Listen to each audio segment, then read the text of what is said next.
Hello everyone, welcome to the Green and Clean YouTube channel. Here we talk about EVs. My name is Vittal, and today's episode we are going to talk about why I chose a BYD car. In the previous one, I had discussed about why I went for an EV. So, starting today's topic, the BYD, right?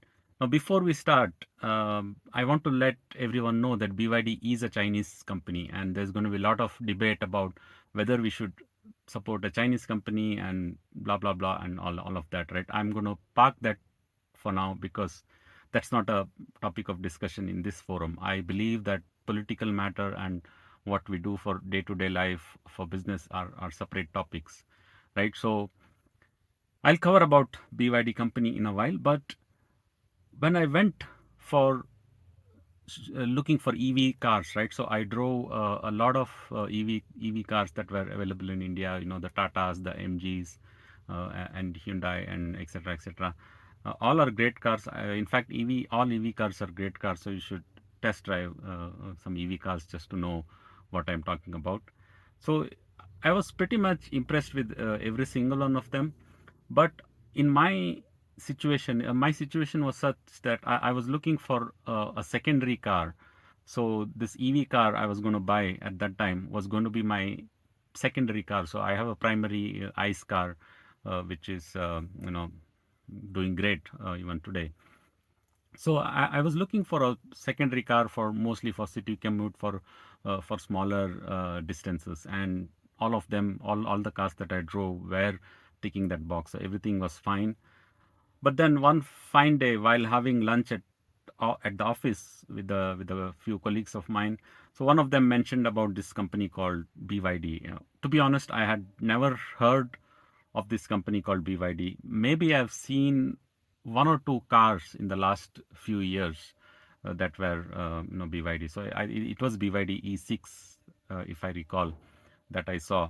And I used to think that those cars are like some kind of brought for some kind of a trade expo, or somebody imported it from whichever country and all that. So I was never aware that BYD actually sells car in India.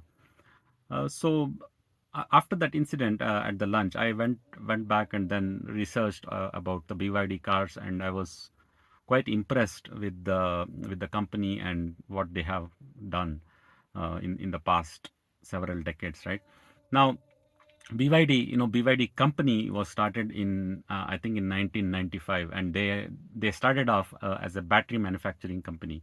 Even today, they manufacture batteries for various electronics items, including the phones and whatnot. So BYD, which started as primarily as a battery manufacturing company, I think in 2003 or 2004, they went into manufacturing automobiles. So that's how BYD Auto started. So they are 21 years into this EV industry. So they know. I assume that they know pretty much what is going on in the EV scenario, right? So I was thinking, if a company is good at manufacturing batteries. By the way, there are two companies that are on the top of global battery manufacturing companies, right? The first one is CATL, and the BYD holds the second spot even today. So between CATL and BYD, they capture more than 50% of the battery manufacturing pie. So um, if you think about from an ICE perspective, right, battery is like the engine for an EV car, right? And if a company is manufacturing engines, in this case batteries, for so long, they must be good at what they are doing, right? So that was my thought process. And incidentally, I also happened to see on the same day, I happened to see about blade batteries, right? So this is the BYD's proprietary battery technology using lithium iron phosphate LFP chemistry. So they have come up with this blade battery, which is currently is considered as one of the safest battery in the cars, right? So they have gone through various tests, like the nail penetration tests and load test and whatnot, right? So they have a winning battery technology, according to me, called the BYD blade batteries, and all their cars come with this battery. And that kind of impressed me. I thought maybe I should go and check this car out, right? So I looked for showrooms. It happened to be close to my workplace, so I went into the showroom, the PPS BYD showroom in Mahadevpura in Bangalore, and I was the only customer there because not many people know about this company, and even today they deal with the fleet owners more than the private owners. Of course, it's changed now with few other models like the BYD Seal and the BYD Atto 3 variants coming into picture, and they will of course bring more models. But when I went back in 2023 December, they only had two models, BYD Atto 3 and BYD E6, right? Just two models. So there was no confusion about which model to go. The choices are limited, and even in those models, there is nothing like a variant between, whether you choose this variant or that variant, or the other one. And so the choice was pretty simple. It's just one or two. So which one do you want? And even the colors, right? So they had very limited colors, just white, blue, and black, and something like that. So it was a simple process. If I had decided to buy the car, there's not a lot of thinking process to go, because I'm not somebody who would look at all the 500 features list which comes in cars nowadays. And I bought a car. Now my previous car which I sold, you would have seen it in my previous episode.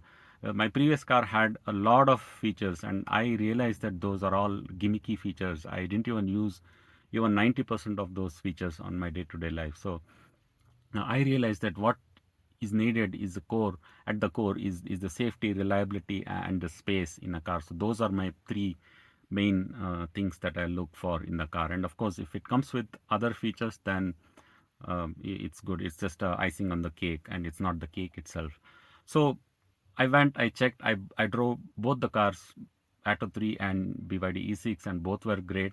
But I chose BYD E6 because you have in E6 you have space, you have range, and you have reliability. So those are the three main things, as I said, I was looking for, and it was checking all the box that no, I was looking for. And I was a Toyota Innova owner previously. I had driven two generations of Toyota Innovas, great cars. And this BYD E6 pretty much drove like an Innova, like an electric Innova for me.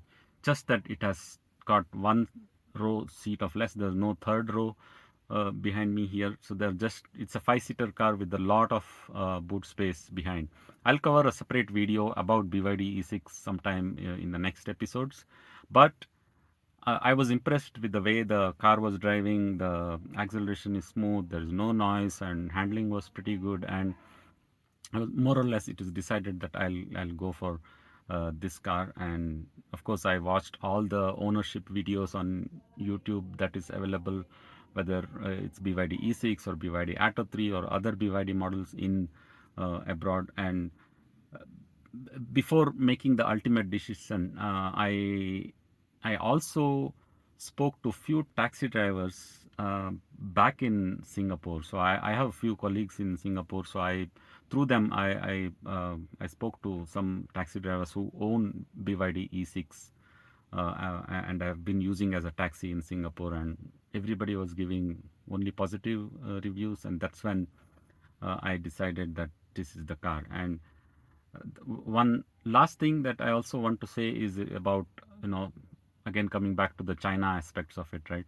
Now, the BYD auto company, the lead designer is from Audi and Lamborghini companies, right? So it's a German engineer who designed this car. So it kind of speaks in the car. So it is not like a cheap quality product. No way. It is quite a luxurious car for what it does, right? And because the car is designed by the former Audi and Lamborghini design head, I thought this is another reason why I should go for this car. So after the test drive, I was more or less convinced that this is the car. And then I also went with the family for test drive, and everybody liked it. And here we are. I'm almost like 7 months into owning this car, and it's been going pretty good. And uh, after after my purchase, BYD have come up with BYD Seal and a few other variants of Atto 3, which is designed to capture some of the Indian market, and I think it is pretty underrated product. It is not many people know about these cars, that's the fact. And the other aspect I want to tell about this China angle, right?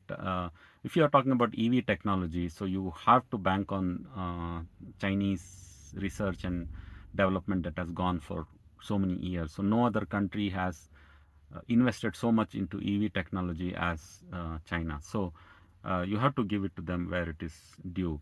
And this car is being sold in India, right? So it is legally sold. So it's not like the government of India doesn't want you to buy it, right? So we pay heavy import duties on this car. So all that money goes to the Indian government. So that way I'm pretty okay. There's no sentiments about, oh, why am I supporting a Chinese car and blah blah blah, right? So that's out of the equation. So that's how I ended up in this BYD E6 car.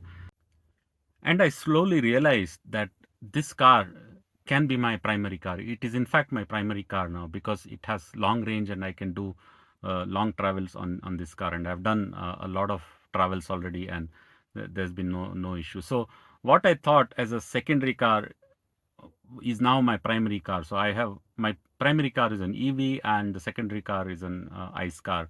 And if I have a choice sometime down the future, I might also go for a secondary car also as an EV car. So that's how things have changed over a period of time.